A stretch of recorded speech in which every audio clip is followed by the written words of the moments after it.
رجعنا مرة تانية وأجدع ناس ومستمتع بشكل شخصي مع الفنانة الجميلة رجاء الجداوي بحكاياتها الجميلة.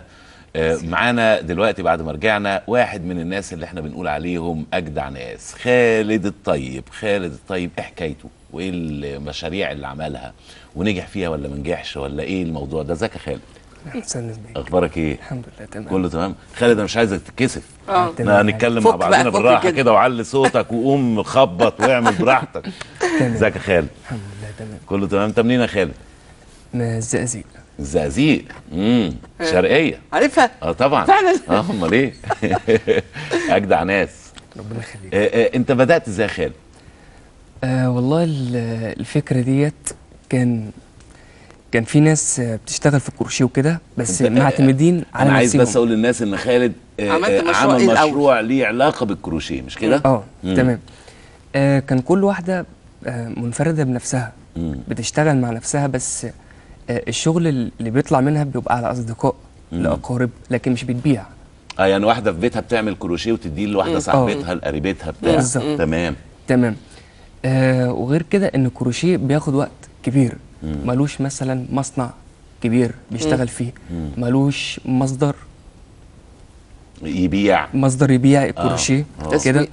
الفكره هنا قلت ليه ما جمعش الناس دي كلها، نبقى في مكان واحد. لو احنا اتجمعنا في مكان واحد هيبقى معانا انتاج كبير. يعني دي من بيتها ودي من بيتها ودي من بيتها، وانت تجمع الانتاج ده كله وتعمل له تسويق. تمام. بعيد بقى عن الضرايب وبعيد عن الحاجات دي خالص. بعيد عن الضرايب، يعني انت فعلا انك متهرب الله يا خالد ده. لا يعني الواحد لما بيجي يبدا مشروع بيفكر في اول حاجه. الاول عندك احفه مده على فكره. لما تبدا مشروع في فتره زمنيه صغيره كده بيدوها لك اعفاء. يعني هو مش قصده. يعني انت دلوقتي بتشغل سيدات البيوت جوه بيوتهم. تمام. ودي ميزه كبيره قوي يا اشرف النهارده، انك انت ست البيت لما تبقى قاعده في وسط ولادها وبتعمل احتياجات جوزها وبتعمل احتياجات ولادها وبيتها، وفي وقت الفراغ بتشتغل كروشيه. ده شيء عظيم جدا، بيجيب لها دخل زياده. دخل اولا، وبعدين كمان في بعض السيدات اللي اهتموا بالوظيفه على حساب البيت وعلى حساب الاولاد. فده شيء مهم جدا ان يبقى في سيدات بيوت بيشتغلوا جوه البيت. الرسومات انت اللي بتعملها؟ والله هو في بعض الاخوات هم عندهم ابداع، بيعملوا تصميم وبيعرضوه عليا، فهل هيتناسب معايا او مع السوق؟ لان انا برضو بشتغل عن طريق السوق او التاجر.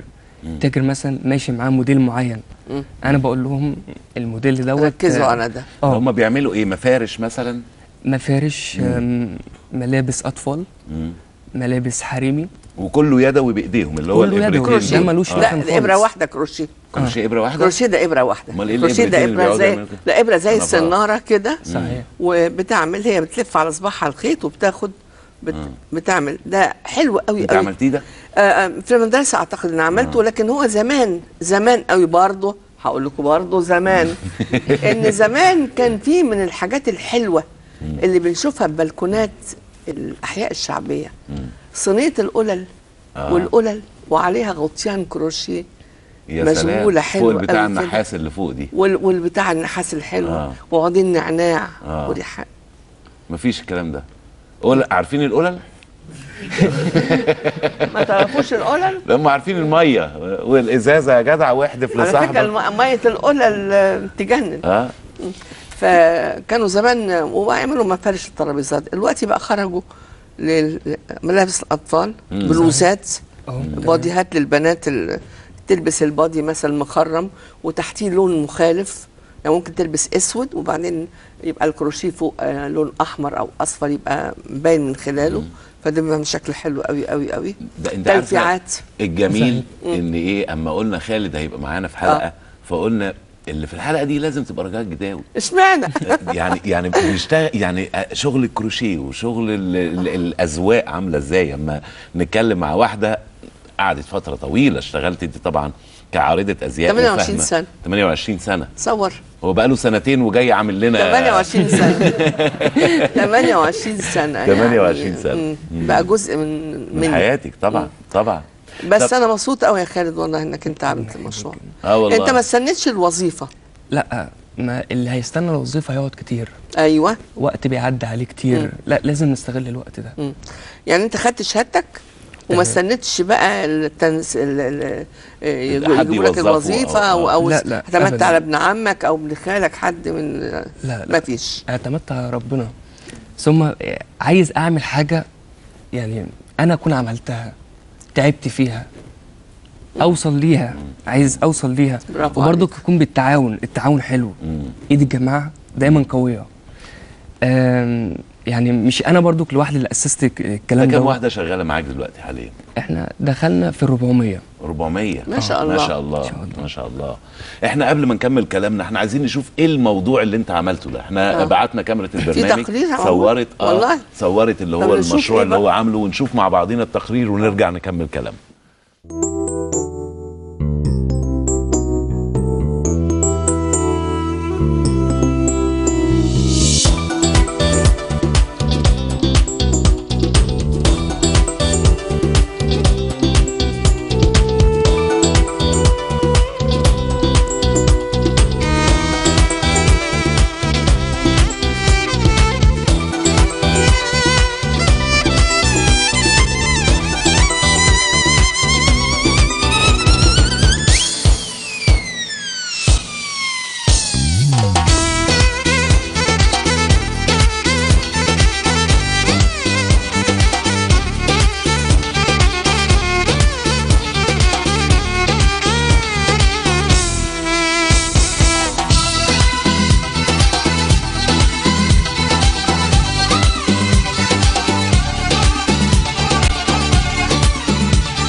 ده لا، انا وانا ما شاء بتكلم الله. معاك لما شفت التقرير كاني كنت عارفه هو عمل ايه. حلو قوي يا خالد.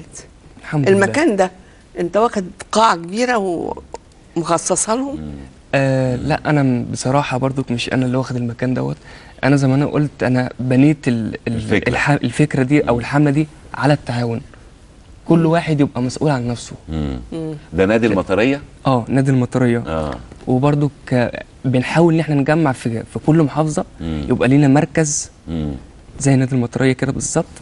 مركز بنعلم فيه الناس المبتدئين اللي عايزين يشتغلوا في الكروشيه. في اطفال كمان موجودين اللي هم اطفال الستات اللي بيشتغلوا. صحيح. بيشتغلوا في مجال تاني الاطفال. والله يعني الرسم كده يعني الرسم برضو او بنحاول تجمع الخيوط او ما هو الخيوط بتبقى شلل. الشلل كبير، ممكن البنت تقعد بقى كده والتانية تلف الخيط يعني يساعدوا بعض اكيد. صحيح. مش كده يعني وفي نفس الوقت كمان يعني انا تخيلت الناس دول من بيوتهم بس، لكن انتوا كمان متجمعين بحيث اللي بيعملوا انتاج بيجيبوه عليكم بقى في المكان ده. تمام. وحد بيحاسبهم عليه وانتوا تتولوا بيعه؟ لا برضك احنا عاملين الفكره انه كل واحده تبقى معتمده على نفسها، بتشتري الخيوط، بتشتري الابر اللي بتشتغل بيها، تكلفه منها هي نفسها. منها هي. بتقول لك القطعه بالمواد بتاعتها وقفت بكام؟ بالظبط. انا مش بحدد كمان يعني اقول لها ان دي كذا، لا يعني انت تعبتي بتشتري الخامات وبتصنعها وبعدين تقول له الحته دي وقفت بكذا بالظبط كده. بيتعبها بكل حاجه بس. يعني هي بتقولها لك بهامش الربح بتاعها كمان يعني او بمجهودها. يعني دي هي اشتريتها مثلا، يعني ممكن تشتري الخيط اللي يعمل مفرش مثلا تشتريه ب 10 جنيه ولا بيبقى اقل ولا بيبقى اكتر؟ انا ما عنديش الرقم يعني حوالي مثلا. لا ما حسب نوع الخيط، لان الخيوط لها انواع. دي كمان فيها في قطن وفي كوتون بيرليه وفي حرير. الخيوط بتخش فيها كل حاجه ليها سعر وقطن صرف. فكل حاجه ليها سعر. وفي بعض الاحيان بيلم البقايا اللي فاضله من احمر واخضر واصفر ويعمل منه مفرش بالبقايا دي. فبتبقى هنا العمليه ما فيهاش هادر. وده مهم قوي انك انت في الانتاج ما يبقاش عندك هادر في النهايه. مش كده ولا ايه يا خالد؟ تمام. يعني طب هل الستات اللي ما عندهمش حرفيه انهم يعملوا شغل الكروشيه حد بيعلمهم؟ اما احنا لا، هم لو داخل في دماغهم ان هم عايزين يتعلموا الصنعه ديت او يشتغلوا فيها، احنا بنبعتهم على مراكز التدريب اللي قريبه منهم. مثلا في اسكندريه نبعتها على في مراكز مسؤوله عن كده. صحيح. دي تبع الحكومه ولا تبع اشخاص؟ لا تبع اشخاص. تبع وفي ناس أشخاص. بتتبرع مثلا، بتبقى بنحجز في قاعه وبنجمع الناس اللي عايزين يتعلموا من نفس المنطقه ومن نفس المحافظه، وبيقعدوا حد بيقعد وبيتعلموا. المدربه بتبدا انها تعلمهم. عايز اسالك سؤال يمكن يكون سخيف شويه. لو انت كنت اتوظفت اول وظيفه كنت تاخد تقريبا كام؟ 400 جنيه بالتخين يعني. الحد الادنى 400 500. لكن انت في المشروع ده اللي انت حبه وعامله وفتحت بيه حوالي 400 بيت. تمام. انت خليت 400 بيت اتفتحوا.